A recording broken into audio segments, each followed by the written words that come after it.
शहर से दूर घने जंगल के बीच एक छोटा सा गांव बसा हुआ था, रामपुर। यह गांव अपनी शांति और सुंदरता के लिए जाना जाता था, लेकिन कुछ सालों से यहाँ अजीबोगरीब घटनाएं होने लगी थी।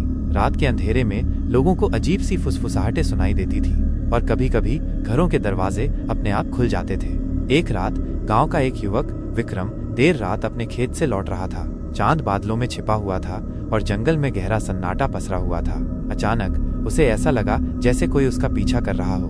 उसने पीछे मुड़कर देखा, लेकिन उसे कोई नहीं दिखाई दिया। उसने अपनी चाल तेज कर दी, लेकिन वो अजीब एहसास उसका पीछा करता रहा।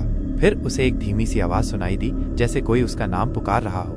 आवाज जंगल की गहराई से आ रही थी और उसमें एक अजीब सी कशिश थी। विक्रम डर गया, लेकिन जिज्ञासा के वश में होकर वो उस दिशा में बढ़ने लगा जहाँ से आवाज आ रही थी।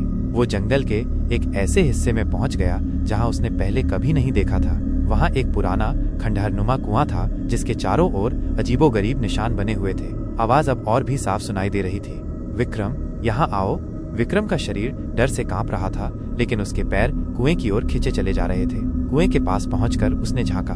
अंदर गहरा अंधेरा था, लेकिन उसे ऐसा लगा जैसे कोई उसे नीचे से देख रहा हो।